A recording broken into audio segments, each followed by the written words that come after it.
Welcome to CT with CPD podcast. I am your host, Sharon Diggs. Happy Saturday. Happy Saturday. I hope everybody is doing well on this wonderful Saturday.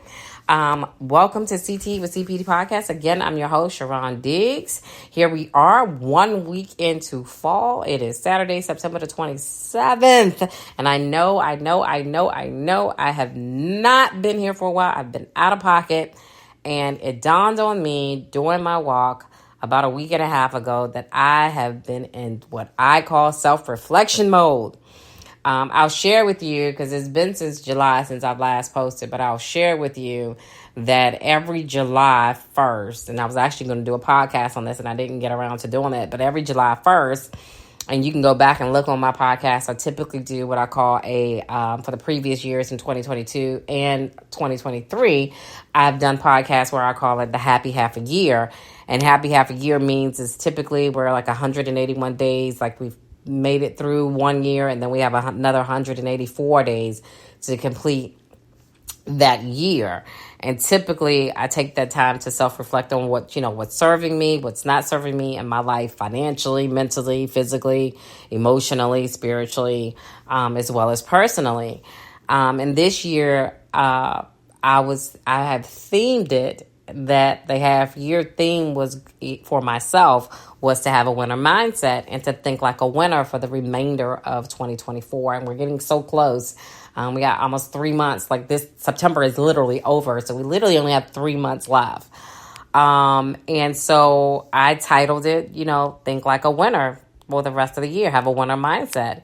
And I get it. Life is lifing, and we experience setbacks, drawbacks, redirections, no directions, doors are closing on us, people are changing on us, life is changing every day in front of us, and people who think like a winner possess a forward-thinking mentality and persistent towards chasing their goals, regardless of the circumstances and situations that they are presented with. So this leads me into today's educational podcast titled Mirror, Mirror on the Wall. I personally self-reflect a lot. I'm a journaler. I self-reflect a lot. I walk anywhere from 3 to 5 miles a day. And during that walking period, I tend to self-reflect. So I'm a huge person who self-reflects and believes in the power of self-reflection. And this year I was like, girl, you like doing some deep self-reflection. I mean, really taking some time to not only think about what was serving me and what wasn't serving me. I started thinking about, where I'm currently am in my life and where I see myself in the next 3 to 5 years. So more long-term, like, what's working for me? Where do I need to change so that I could be where I want to be in the next 3 to 5 years, financially, spiritually, mentally, physically, professionally, as well as personally. And I started thinking, well, Sharon, wow, do people really know what self-reflection is? What is self-reflection? You do it. And I've been doing it for years. I would probably say, I think I've always done it, but I think I've consciously made an effort to really self-reflect and started being an avid journaler since, I was probably late 20s, like 28, 29, 30. So, quite a bit of time here, like almost 25 years of really, truly self-reflecting. And so I started thinking, well, one might ask, well, what is self-reflection? Self-reflection is at the heart, is setting aside time to think deeply and to evaluate our thoughts, our attitudes, our motivations, and our desires. It's examining our emotions and behaviors and then asking yourself, but being honest when we are asking ourselves, what do I feel? And why do I act this way? Why am I showing up in this manner? What could I do differently in my life? Really taking the time to reflect on life may sound like an overwhelming task because it can be. It could be very painful. It could be very challenging. It could be very fearful. It could create self-doubt. Like, it has all these things with it. It has some excitement with it, as well as it has other things that could be a hindrance and could be blocking us in our lives to achieve all these things that we want to do to be the better version of ourselves. And self-reflection is truly a powerful tool that can help all of us have a winning mindset and to facilitate all the things we want in our lives, personally and professionally. So I want you to look in the mirror and look at yourself, and what do you see? And typically, most of the time, what people will say is they see their physical attributes, their hair, their skin, their body build, right? The physical attributes, the outside of themselves.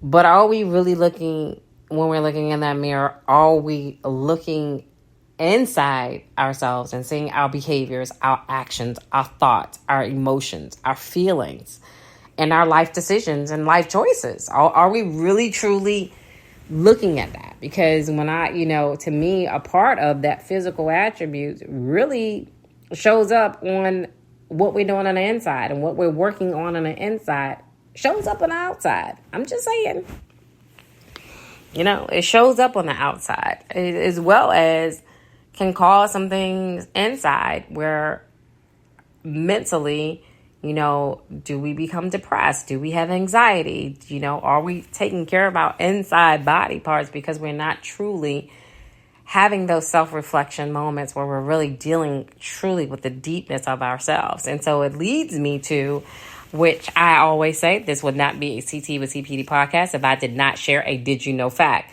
Did you know researchers have discovered while 95% of people claim to be self-aware, research has shown that only 10 to 15% of people actually fit the criteria of self-awareness and actually put the work in of self-reflection.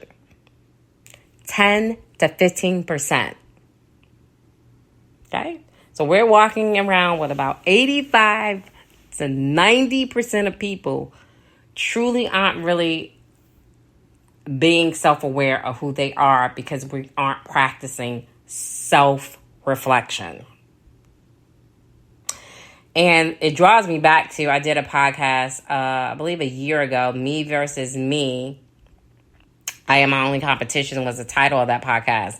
And in that podcast, that educational therapy session podcast, I shared the 2% mindset. And what that 2% mindset said, that 98% of the people will remain in their comfort zone. So this ties very well with the research that says that people, typically 85% of the people don't fit that criteria, that they're actually self-aware of who they really are because they are not practicing self-reflection. So now I have a question for everybody. Are we ready for this question? How well do you know yourself? How well do you know yourself? Do you think about why you do the things you do, why you say the things that you say? Self-reflection is a skill that can help you understand yourself better. I believe that we truly can't live life to the fullest of who God created us to be if we don't get to know ourselves through self-reflection. And remember, we are an image and likeness of God. So God is in us. So a part of that reflection is the God in us and who he made us to be when he created us in our mama's wombs. Reflection is a practice and a skill. Self-reflection is a practice and a skill that can be learned and developed over time. But we got to put the work in. It will allow us to create a pause between our thoughts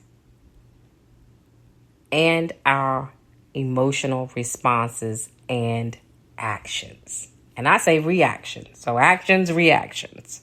How we respond and how we react and how we act on things. Reflection helps us to gain a perspective that comes with the terms of events that are happening in our lives, around our lives, and from our learned experiences. And we're able to enjoy moments of gratitude. I'm going to say this again. Reflection helps us to gain perspective, comes with terms of the events that are happening in our lives, around our lives, learned from our experiences to enjoy moments of gratitude. And really what that last sentence is saying is to enjoy the moments of gratitude is it gives us the ability to what I call is unspeakable joy. Y'all know that song? No matter what, I still got joy. I still got joy. So no matter what happens, I still got joy. So that's what self-reflection does. It's important for so many reasons, and I'm going to share some with you today. Self-reflection helps us to understand our thoughts, our emotions, our behaviors, our actions, and identifies the characteristics of who we uniquely are, who God created us to be. It helps us with personal growth. It helps us to improve our decision making so that we can identify patterns of our behaviors and make the changes. Emotional intelligence, which I call EI, also helps you to understand the process of your emotions without acting on them, because we're quick to respond to things because they're triggers for us, because we aren't dealing with the things that we don't like about ourselves or things that have been traumatizing us in our lives. And I've actually done a podcast on that, working on the trauma. Broken crowns still work, right? Dealing with our trauma. So that's another good podcast you can listen to. Educational therapy session. Our mental health. Self-reflection helps with our mental health. It helps us develop a deeper sense of self-awareness and emotional regulation. And this is important, regulating our emotions, because a lot of the times we act out of the emotion. We didn't take the time to go back and really reflect on, okay, what's really happening? Can I see the pros and the cons? Can I take my own personal biases out? We just have to learn how to regulate our emotions. And sometimes when you act out of the emotion, it's a long-term effect that you can't change. So this is what self-reflection does. It helps us to regulate our emotions, as well as give us a tool that a lot of us need to work on. Some are better than others. Having a level of empathy for people. Having empathy. Empathy goes a long way. It helps with our perspective. Self-reflection helps us develop a deeper. It helps us to think and act on big picture instead of reacting. And this is key. Okay? Because we cannot ultimately control what people say, what people do, what happens in the world. But what we do own, and it's completely our choice, is how we choose to react and respond to what is happening in our lives. We own that. We own it. So no, I can't control everything that everybody does or says anything around me, but I have the ability to, and I own how I choose to respond and how I choose to react to anything that happens in my life. I own that. That's 100% me. I own it. Nobody can ever take how I choose to respond or react to anything. I own that. And self-reflection helps us to learn from our mistakes. It's really important. None of us fall short from the glory of God. We all made mistakes, but our past does not dictate our future. Okay? So don't let your past put you in prison and have that prison mindset, because it doesn't dictate your future. We all fall short. But what self-reflection does is helps us to build our confidence so that even as we learn from our mistake, we don't become prisoners of our mistakes or our past, because they don't dictate us, and they definitely don't dictate our future. Now, this is where it comes, and it's probably why, and I had this aha moment as I started doing this podcast today. I said, wow, okay, my pastor says, and he has this saying, it's going to help before it hurts, right? It's going to hurt, before it helps. And this one might hurt. This is an ouch.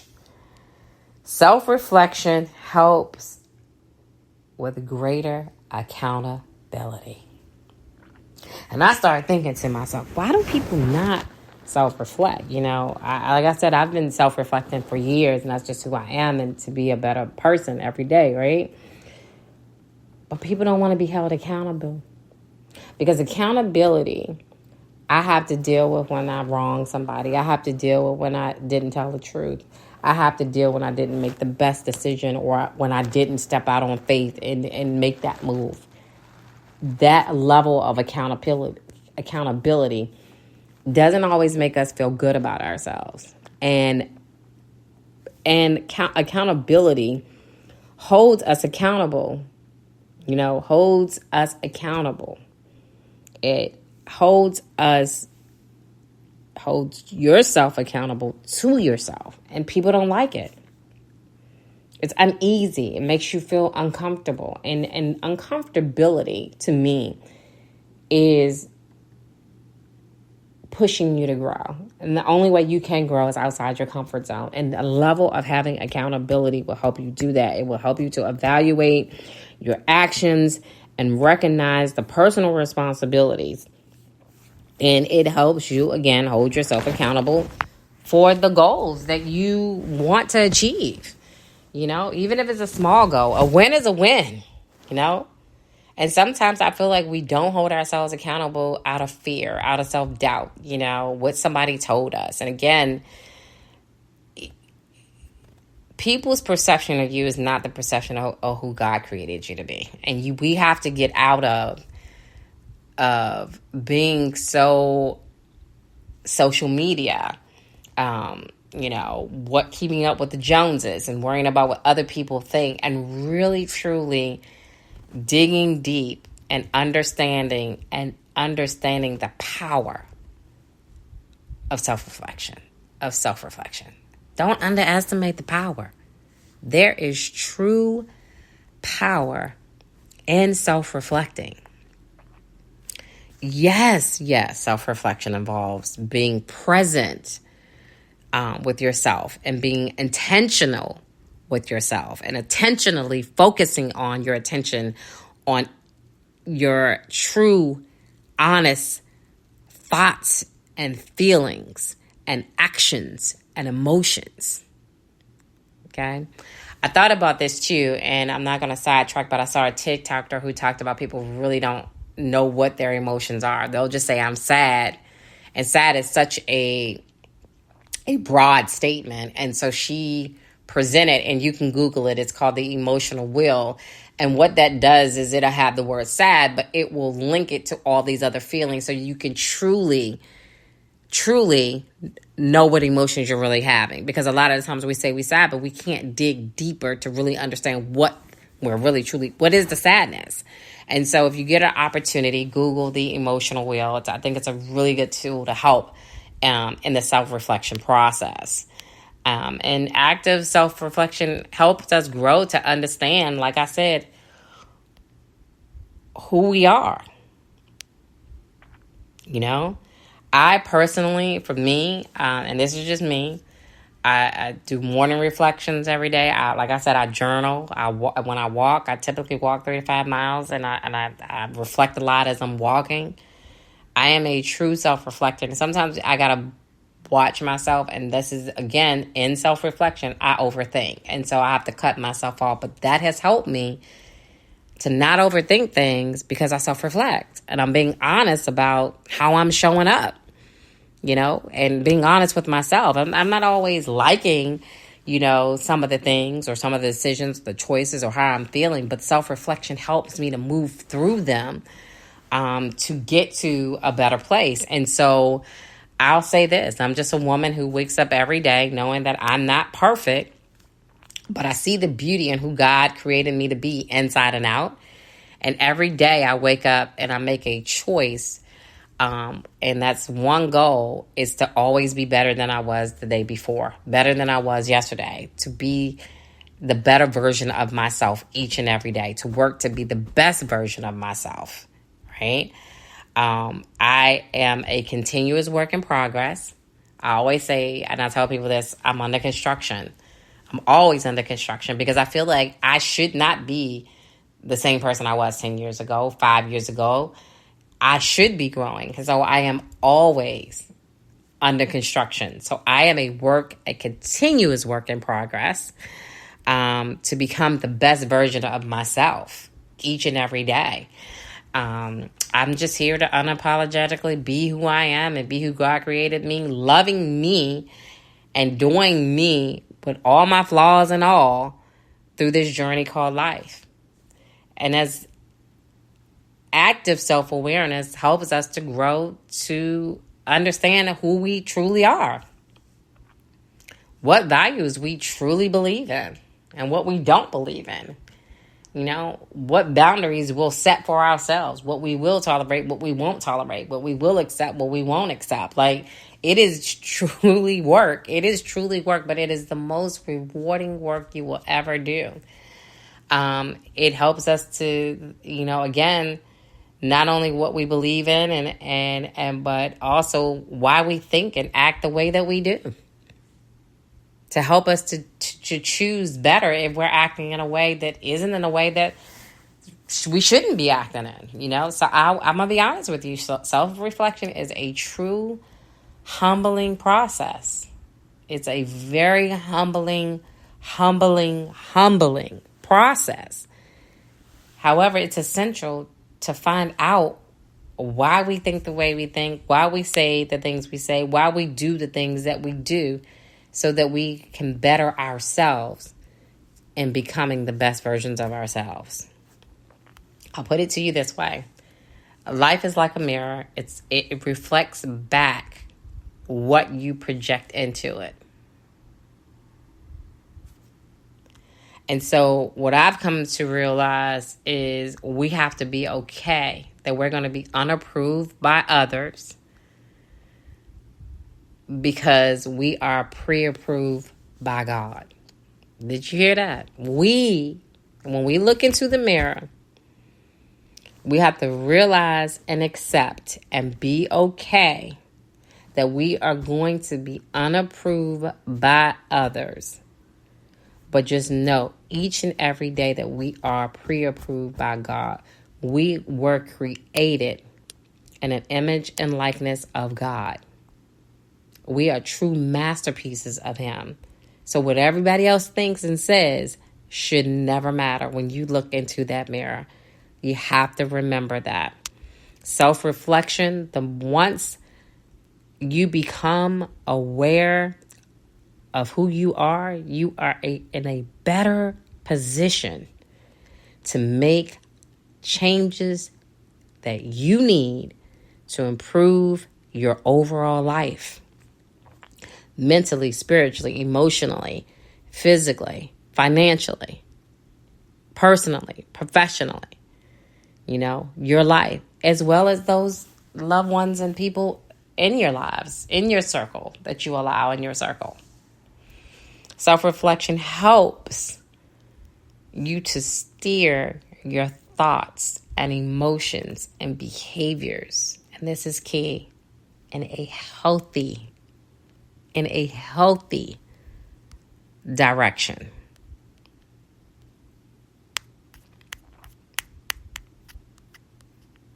So this is what I want you to do. The next time, I want you to challenge yourself when you go to the mirror. This is what I want you to say and repeat after me.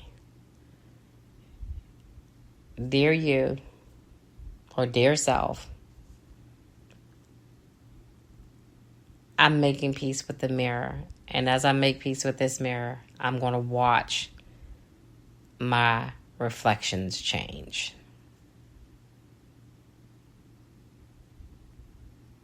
Dear you, or dear self, I am making peace with the person I see in the mirror. And I will watch my reflections change.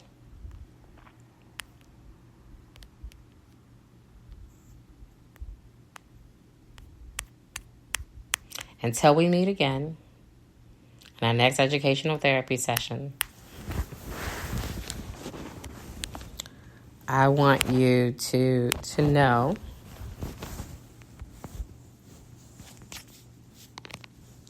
I'm getting a little pausey here, so just give me a minute. My thoughts are getting a little, I'm having some moments. I want you to know the reflection that you see in the mirror. That reflection that you see in the mirror. Okay, till our next podcast, just hold this thought. That reflection that you see in the mirror is you. I encourage you to love yourself, flaws and all. Be kind to yourself. Take care of yourself. See the best in yourself. To becoming the best version of yourself. And to celebrate yourself. I want you to also thank and appreciate those who provide and give you a safe space to unapologetically be your true, authentic self as God created you to be. Thank them and appreciate them. Have gratitude for them. The more reflective you are, the more effective you are. Self-reflection. The more reflective you are, the more effective you are. Be blessed. Have an amazing day on purpose. And always exercise your power of choice, as it is yours all day, every day. And I promise I will have an educational therapy session soon. Take care and have an amazing day.